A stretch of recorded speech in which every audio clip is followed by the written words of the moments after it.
What's going on, everybody? I want to thank people for your patience. I did have to take a few days off, kind of from this business. Sometimes, you kind of, you need a little time to think. And, when you're dealing with a lot of people, you're trying to assist people. Sometimes you gotta, clear your head and get rid of preconceived notions and kind of get back into the ring and start fighting again. So I want to thank people's patience. I will be reaching out to people who sent me emails and IMs, but I had to just take a few days because it was, I had a sale and it was it was a lot going on. All right. So what I want to talk about is unless you know your rights, it's very hard for you to assert your rights in regards to instruments. And there's really no reason to assume because most of this stuff is in black and white. But a lot of times people don't want to read, they want somebody to tell it to them. That's no problem. Everybody has a different learning style. And I'm learning to be more patient myself. But I want to go over something with a lot of your car contracts and agreements that is kind of something that you guys don't understand is basically a get out of jail free card. Okay. So we need to go to one thing. The dealership is not loaning you money, but the dealership is creating an instrument that could be transferred. So this is why I was telling you that they don't have to go to the Fed window to get the money to do this. The instrument creates the money. Somebody asked me that.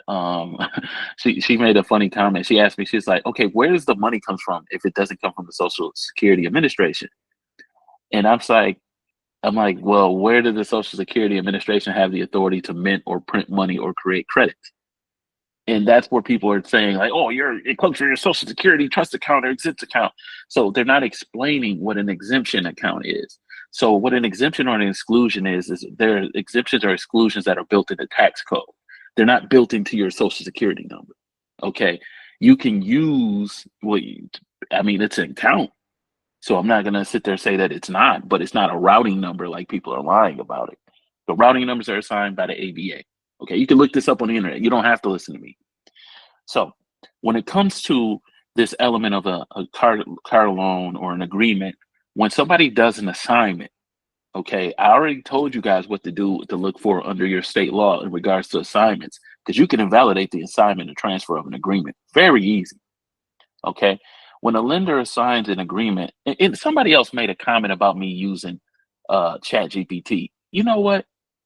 Y'all, like, so it's never good enough. If I was to bring up 50 law publications, it would still be somebody saying, oh, you didn't read that law publication correctly. It's funny when you get on the internet, everybody has an opinion, but nobody has the creative drive to create their own. So it means that the lender is transferring their rights to another party without assuming liability for any potential defaults by the borrower.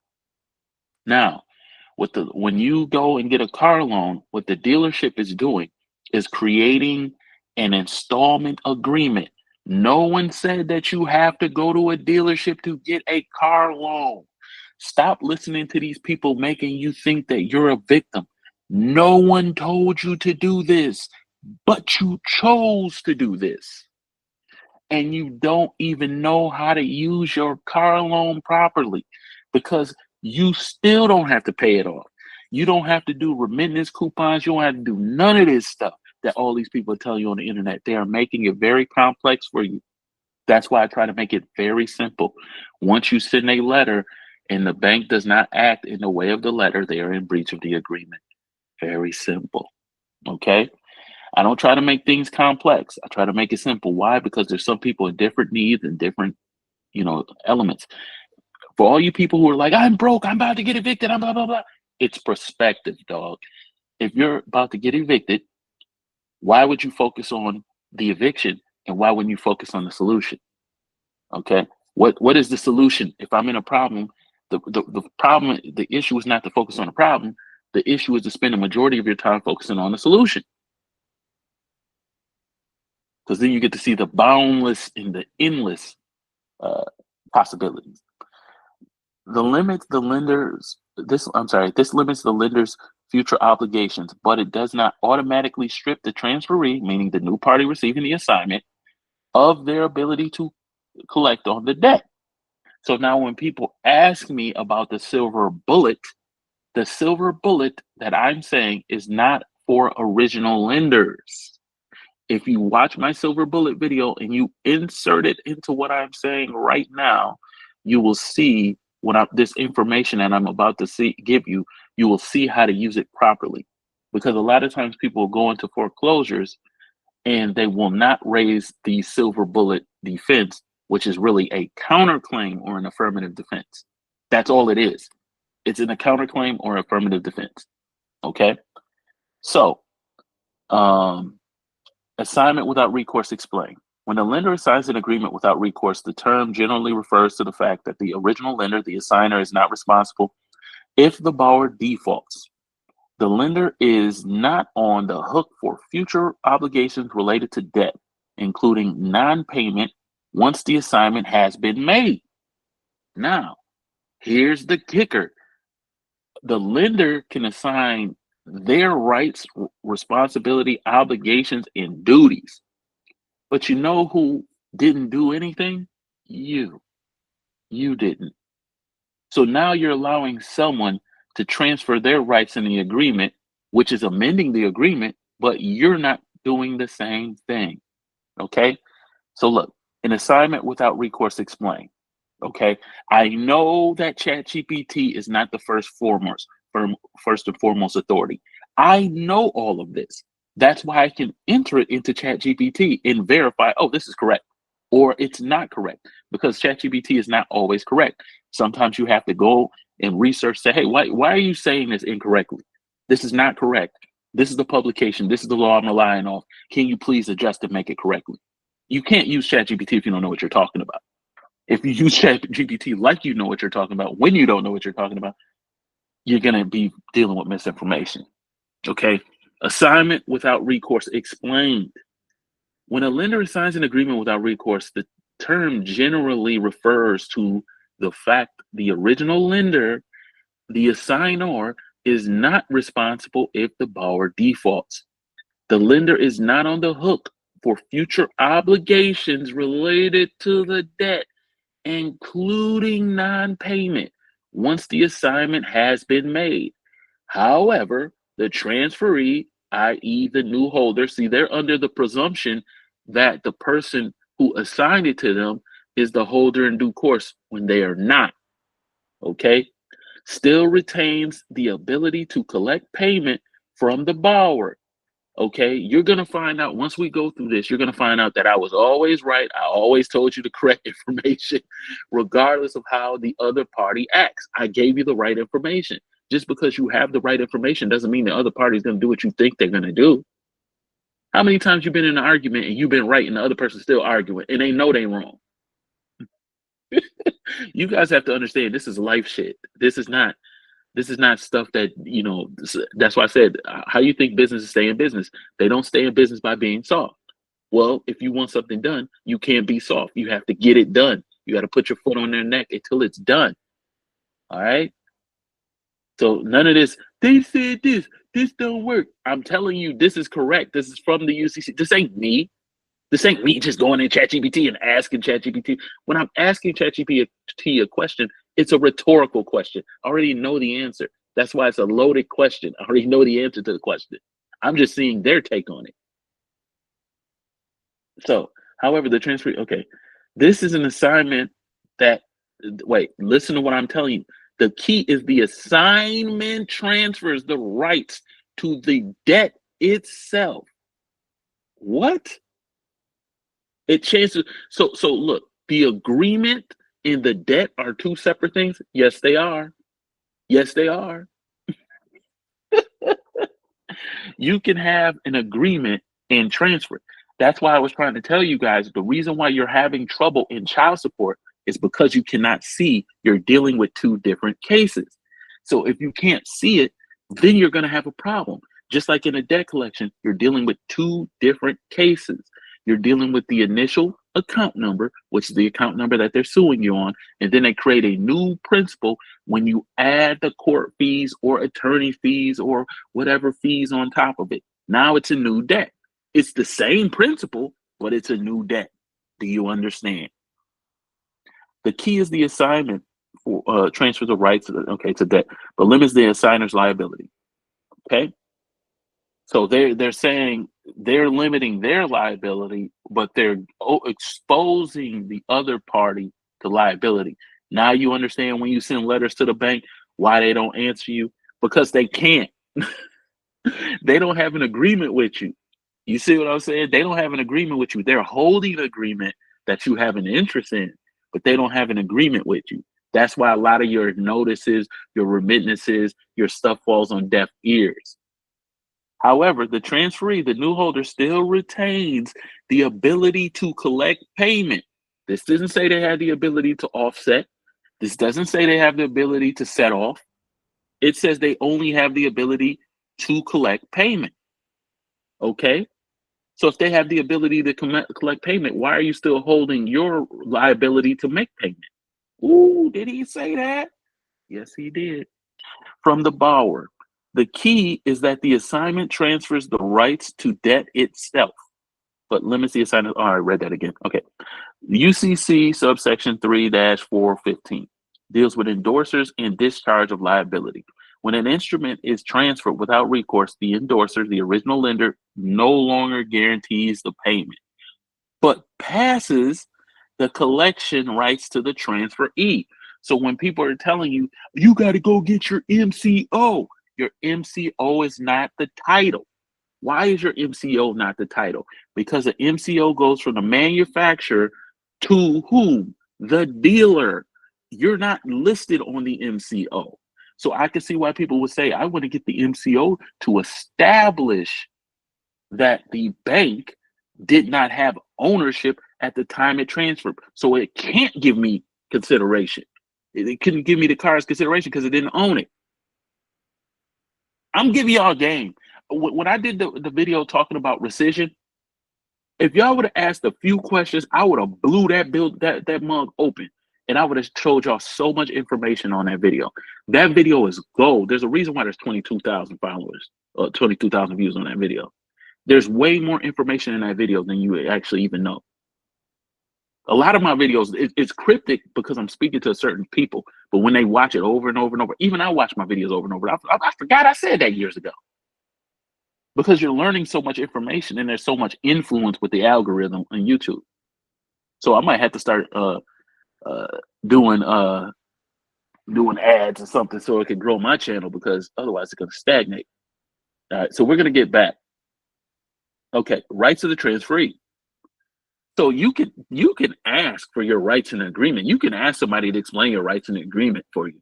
If they just say your rights are just to make payment, then you can say that's not valid. That's not fair. The agreement's not fair. If my agreement is just to make payment, a lot of you guys are scared to talk to these people. You send letters, and then you know they'll respond to you with some dumbass letter which doesn't address any of your points, and then you'll just accept that instead of setting up a mediation or arbitration. And that's how people get in default. So then they start making bad decisions with their money, and they start spending their money, and then they get a car, and then they don't make their car payment. And you'll be like, why aren't you making your car payments? You need your car. Well, I thought I was going to do this and get it discharged. And I'm like, do you even understand this stuff? No. No, don't do that. Make your payments, do your administrative process, and settle the obligation. If not, settle the obligation before the payment becomes due, which is the smartest thing to do. Rights of the transferee. Even though the assignment is without recourse, the transferee, the party receiving the assignment, steps in the shoes of the original lender. This means the transferee gains the right to enforce debt. Now, who told you why they get this? It was me. I was the only channel that I seen on the internet. I've watched a lot of people's stuff. I'm the only person to bring up UCC 1-307. I've never heard no one else bring it up. I've listened to everybody on the internet and never heard anybody bring that up. And this is why I'm telling you this. This is why when you get in agreements, you go into court and you're like, ah, and the court's just like, yeah, whatever. I'm going to show you why. The transferee gains the right to enforce the debt. This is the exact same thing with the lawyers. When the lawyers are holding your instrument, they go into court and they enforce the instrument, but you never challenge the instrument. So they can demand payment from the borrower. You can even get a judgment set aside saying, "Hey, Your Honor, the attorney came into court and misrepresented my rights versus the bank's rights. They say that they have a right to payment, but they didn't say that they didn't disclose to the court that I have a right to be credited." Okay, they can initiate a legal action to collect if the borrower defaults. The without recourse nature only affects the relationship between the assigner and the transferee and does not affect the transferee's ability to collect the debt from the borrower. Now, isn't that an issue with statute of frauds? Of course it is. So we'll go to the statute of frauds on this.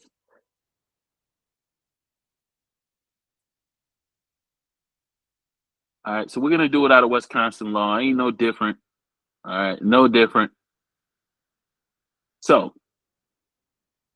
Wisconsin statute of frauds requires a certain type of contracts be in writing and signed by the party being held liable. The agreements not to perform within a year. Okay, these agreements must be in writing and signed by the party who would be void if the agreement were not in writing. Special promises to answer for another person's debt. These promises must be in writing and signed by the party who would be void if the promise were not in writing. Okay. Agreements made in consideration of marriage. These agreements must be in writing and signed by the party who would be void if the agreement were not in writing.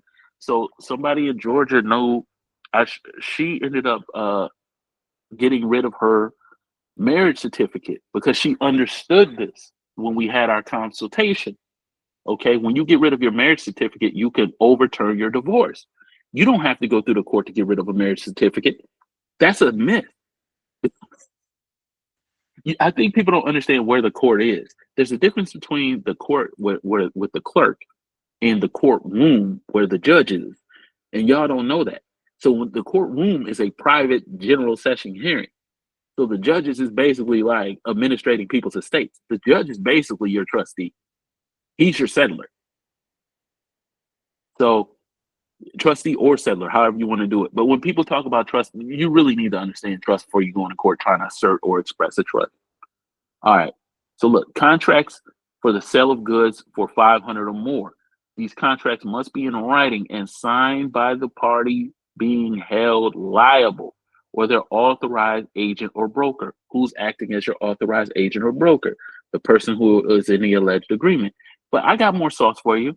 We ain't not done yet. We're going back to the kitchen. All right. So we're going back to the kitchen. This is where the kitchen is. All right. It's not where I get all my ingredients from, but it's where we put the ingredients together and then we cook it up, and that's how we make our shrimp fried rice and our egg fried rice and stuff. See, so look, without recourse, nature only affects. Okay, all right, read that. Okay, so 3, consideration and rights to collect. When an agreement is assigned, consideration is typically exchanged between the assigner, the lender, and the assignee, the transferee. Okay, they can assign your rights for discount. They can assign your rights for a stated fee. They can assign your rights for the agreement to continue to do business.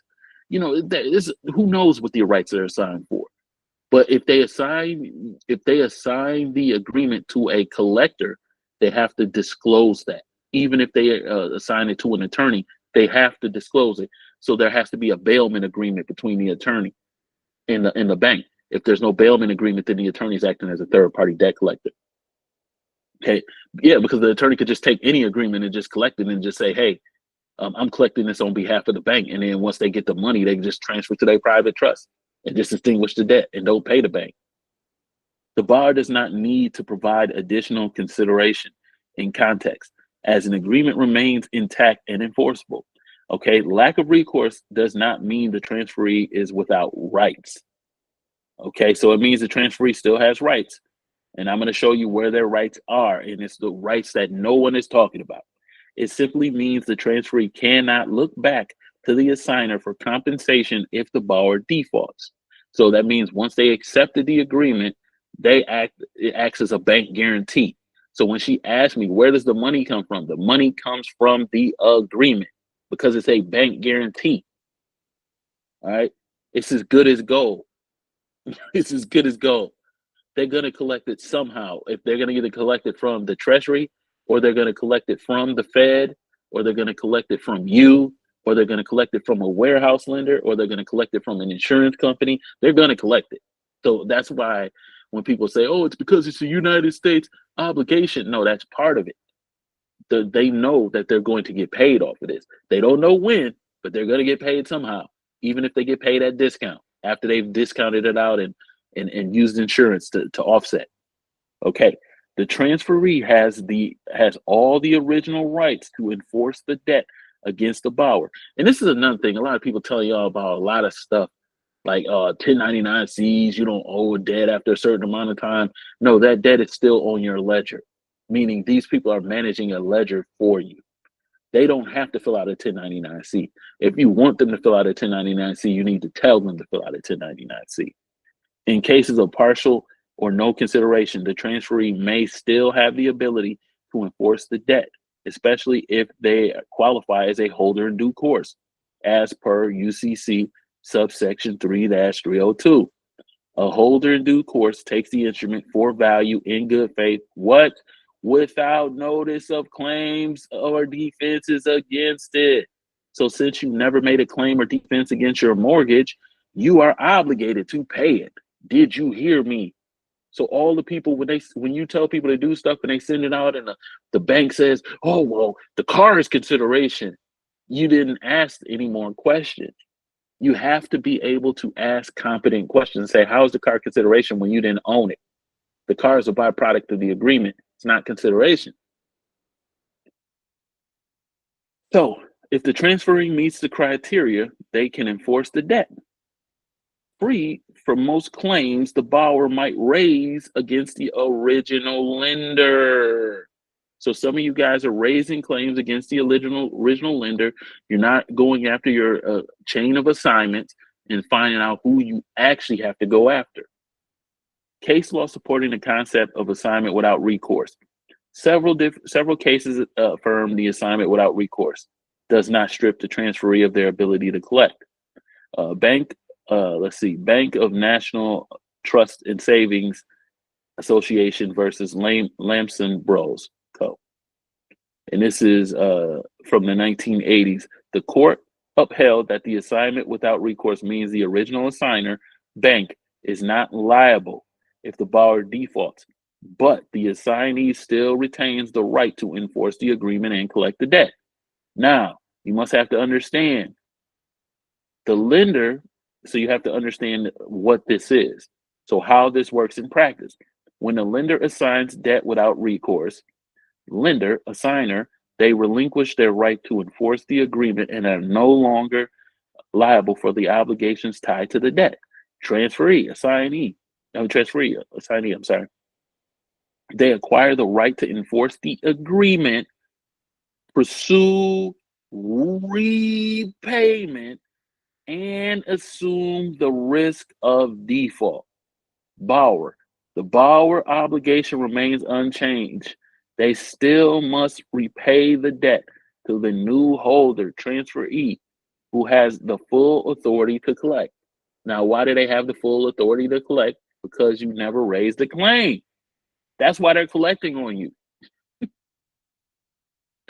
Conclusion. An assignment without recourse shifts the liability away from the lender, the assigner, but does not absolve the transferee, assignee, of their rights to collect from the borrower, collect the debt from the borrower. So this is why people will tell you you need to set up a DBA and assume name and all this other stuff. And I'm not saying anything against that. I'm just keeping this as basic and bare bones as possible. The reason why I'm telling you a lot of stuff is because, you know, what I noticed is there's a lot of gurus, and they like to talk smack about other gurus. And what we have to do is let our ego go. And I'm not saying I'm a guru or anything like that, but what I'm saying is we have to let our ego go and not try to insult our brothers and sisters in this gang, because we're really all trying to help people. So regardless, if our intent is to help people and that's the intention, then I'm not going to besmirch another person that's trying to help people, regardless of what his philosophy is on things. I might need to talk to that brother and see, and he might know some stuff I may not know. And that's why I'm starting to learn now. I'm starting to learn that, like, I hear a lot of gurus and other people just talking smack and talking from this arrogant tone, like they always knew this stuff and they was always on top. And when you just found this out, like most of us, the hard way. So we got to have respect for each other. And that's my, that's moving forward. If somebody pillow talks to me about another so-called guru, I'm not going to deal with that person that much.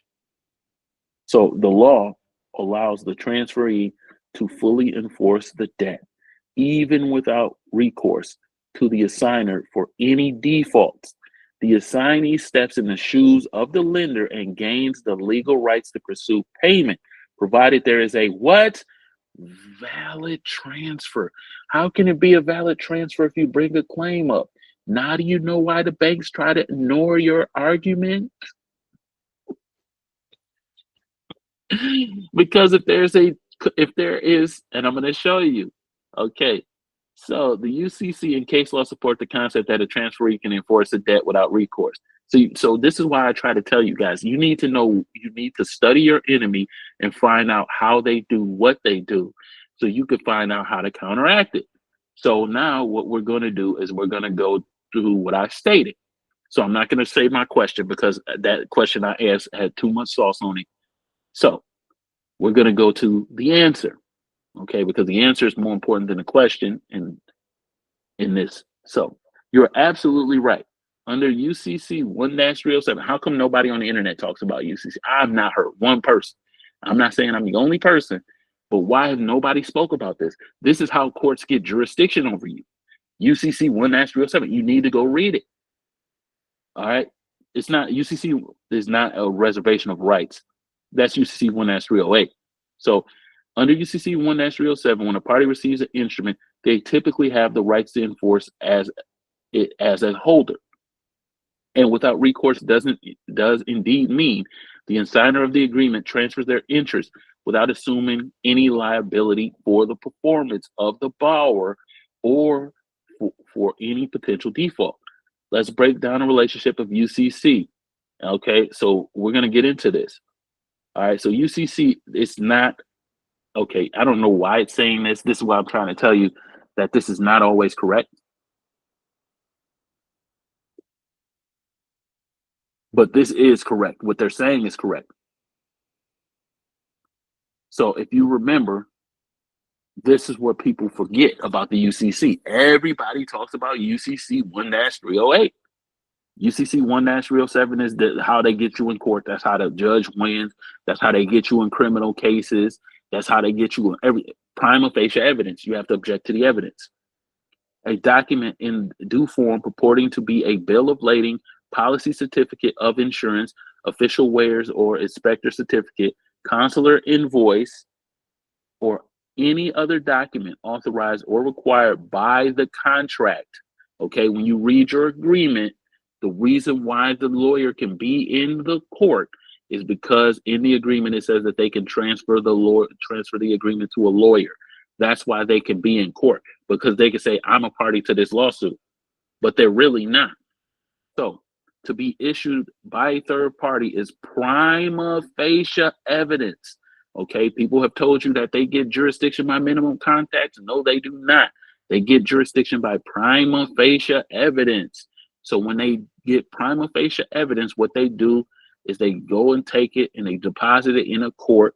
And those who purchase my courses, you already know the rule of court that allows them to monetize this agreement. So once they monetize the agreement or deposit it with the court, then what happens is the attorney steps up and starts testifying. You didn't do this, you didn't do that, you didn't do that. And you never go into court and say, hey, man, all this is bull. Y'all don't even have jurisdiction to hear this case. What are you talking about? So of its own authenticity and genuineness, in fact stated in the document by the third party. Now, after the prima facie evidence is filed with the court, what happens is the court issues what? A summons. So does the summons establish minimum contact or the depositing of prima facie evidence? It's the depositing of prima facie evidence. They know what they're doing in court. It's just you don't know what they're doing in court. That's it. Okay, so it says UCC 1-307 reservation. It's not reservation of rights. We just read what it is. Okay, this provision allows a party to reserve their rights under the contract without waiving their claims or defenses. Essentially, under UCC 1-307, a party to the contract, e.g. the buyer, can perform and engage in negotiations while expressly reserving. What did it say? A party to the contract, e.g. the borrower, can perform or engage in negotiations while expressly reserving their right to bring claims and defenses on later on. See what I'm saying? So when you're in an agreement, you're entering an agreement with the right to bring your claims and defenses later on. So if you initially get into a car loan, you initially get into a bank, why wouldn't you just bring your claims and defenses there and then say, hey, we need to do a negotiation and settle this obligation, or use the interest in this obligation to settle itself? I'll transfer my rights, or we'll do whatever we need to ensure that the interest in this account is settling the obligation. Okay. This protection allows the borrower to proceed without forfeiting legal defenses they may raise in the future. If the borrower explicitly reserves their rights when engaging with the debt, it would affect the transferee new holder can collect. So you never express your rights. This allows them to transfer it to anybody. Even though this is wrong, I'm going to correct it, but it's wrong. But in the general premise is correct under the UCC. It's just using the wrong code. Okay. For example, a borrower can endorse or accept an agreement, but include a statement for reservation or like without prejudice or under protest. This preserves the borrower's ability to assert claims or make defenses to the instrument later, even if they engage in negotiations or make payments. So just because you don't attach it to the instrument doesn't mean that you can't show, like when you guys go into the dealership and the dealership owner let you sign an agreement, UCC 1-308 or under prejudice, you can still do an attachment to that agreement, or you can do another, you can do an attachment or get it recorded, or do a publication in regards to it. All right, without recourse assignments. And assignment without recourse simply means the assigner, the original lender, is transferring the debt without assuming any future liability. If the borrower defaults, it limits the recourse of the new party against the assigner, but does not impact the enforceability of the debt against the borrower. Okay? Why? Because the borrower is acting as a holder. When someone sends you a debt instrument, they're acting as if you're a holder and you have rights to enforce, challenge, claim, or whatever to the instrument. Okay? The key point is that the assignee steps into the shoes of the assigner and gains all the rights to enforce the agreement against the borrower. You can assign your rights to somebody who knows contract law better than you. You can assign your rights to a bank, a financial institution. You can assign your rights to anybody. Unless the borrower reserves their rights or raises valid claims and defenses under the agreement, you can take your agreement and assign your rights to make payment to your bank.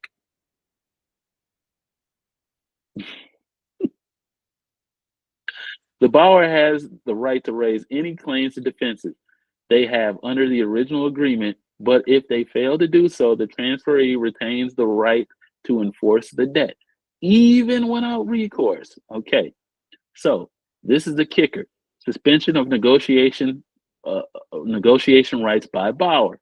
Under the UCC, a borrower indeed has the right to suspend negotiation if they have valid claims or defenses.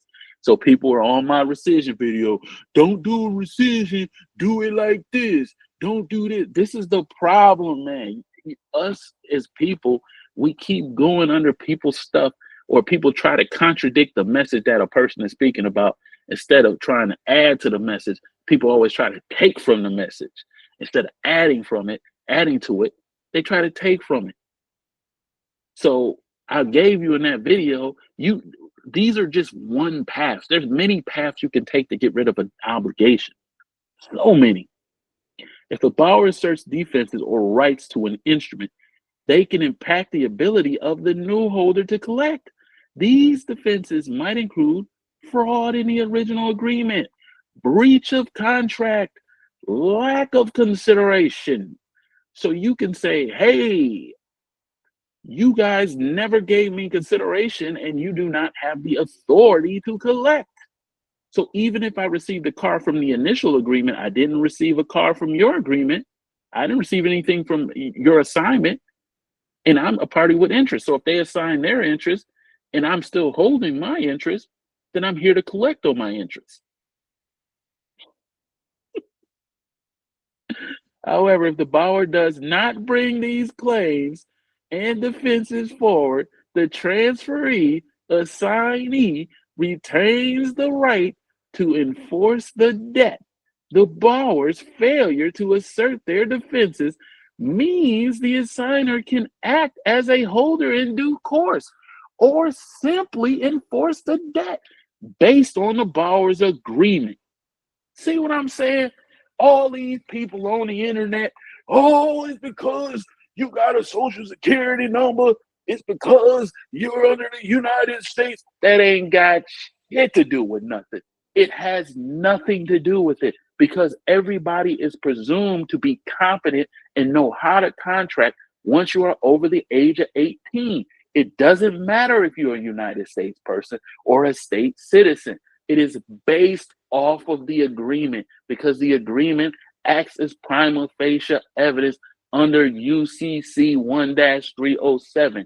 Now, do you see why I cut through all the static and all the bullshit and tell you to look at what you can see, not what you think you see? That's two different things. If you don't understand how deep the information I'm telling you. If you see a person for who they are, you don't have to use conjecture. You don't have to use belief. You see them for who they are. If a person is lying to everyone, you know they're gonna lie to you. If a person is robbing everybody around them, you know they're gonna rob you. If a person does not care about everybody, you know they don't care about you. Why? Because you see it. Once you're wise enough to see something, you can't unsee it. You can't. Once somebody does something in front of you, like that's foul as hell. If you've ever been like you've ever dated, and then somebody does something, and you're like, that's disrespectful. And then you let it go, but you didn't catch it.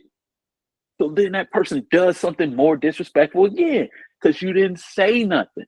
So they think, oh, because human beings usually push people's boundaries because they think they can. That's just what it is. Not because they're evil. It's just who they are. So once I see who you are, oh, I don't need to deal with this person. I can step over here, deal with this person over here. It's an easier transaction, easier relationship. That's how I usually deal with people. If it's easier, I don't mind being challenged. I don't mind someone challenging me to be greater, but you don't have to do things the hard way. Life is very simple. Okay. Nobody told you had to get a car loan. Nobody told you had to go to a dealership and let these people put a lien on your property. Nobody told you had to do that, but you did. So now we got to deal with it. However, the borrower does not bring this claim. Okay. So that basically what they're telling you is that the fact that the bank is acting as a holder in due course is prima facie evidence. So look, holder due course and the borrower's rights. If the assignee qualifies as a holder due course under UCC 3-302, they can enforce the instrument free from most claims or defenses. Now you see why the bank is not answering your stuff. It's not because of your name. It's not because of all of this stuff that people are telling you. It's because the bank is acting as if they have prima facie evidence that they're the holder in due course, and they're not. So you have to rebut that. Okay, that the borrower could assert against the original lender. Okay, so you have to remember, once the lender steps in the shoes of the other lender, now you can bring all your claims against that lender, all your claims and all your defenses. And if you say, hey, you took this loan subject to my claims and defenses, here are my claims and defenses, and the lender says, oh, these claims are frivolous and they're invalid, I'm like, okay, we'll go in front of a judge and see if they're frivolous or invalid or not. We'll go in front of arbitration. We'll do mediation and see if they're frivolous or invalid or not. Mediation's not going to help you because it's not illegal. But in some contracts, you might have to do an ADR. which is an alternative dispute resolution. And some of y'all don't even read your agreement, so y'all don't even know there's a clause in that. So if they sue you in court, you can instantly move to dismiss the case. Really what they try to do is they try to keep you in your agreement because you never challenge your agreement. Okay, this is because the holder in due course has special protection under the UCC. To qualify as a holder in due course, the transferee must take the instrument for value. Okay, once they take it for value, that means that they are adding consideration to the assignment. Okay, this is where people got the accept it for value, but they didn't tell how to do it correctly. You know what I'm saying? A lot of stuff that people are teaching in redemption manual, they didn't have the tools that we have now. You know, there's a lot of publications and books that were not on the internet that are now on the internet. That's why I told my people when I was coaching them, I said, you guys should be making it further than me because you're taking my information and you're springboarding off of my information when I didn't have that information available. I had to figure this out in the dark. I didn't have no guru. I didn't have no circle. I didn't have no Facebook group. I had to figure this out by myself. It cost me damn near everything. Take it in good faith. And you know what? I would not have it any other way. I'm so happy I didn't do this the easy way. I'm so happy because now I got so much knowledge of different stuff. I could make videos for years. I have content for years, decades in my head. Take without notice of what? Any claims or defenses. So they have a right to collect until you send them your claims and defenses. Okay? This is not me. Even if I go under the UCC, it's going to tell you the same thing. This might not be the correct code, but the code don't matter.